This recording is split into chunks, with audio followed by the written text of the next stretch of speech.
Տիկին Անդրեասյան, անկեղծ ասած հարց ունեի, ելույթի ձևով եմ դա տալիս, հնարավորություն չկար հարցի։ Տեսեք, ամբողջ Հայաստանում այսօր գովազդային հոլովակ կա,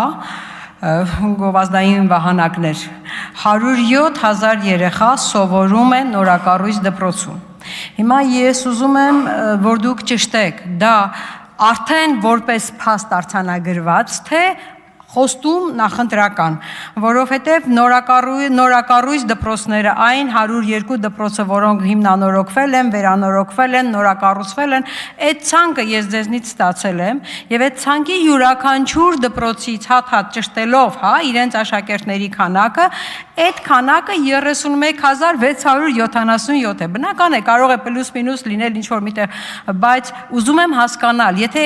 նորակառույցները այդ 102-ն են, ապա որտեղից է 107 թիվը, եթե այդ նորակառույց նոր հիմնանորոգվածները այդ 102-ը չեն, էլ որոնք են, և եթե դա նախընտրական խոստում է ուղղակի, պարզապես ուզում եմ հասկանալ, կխնդրեի, որ դուք այդ մասին, եթե հնարավոր է, եզրափակիչ ելույթում ասեք։ Եզրափակիչ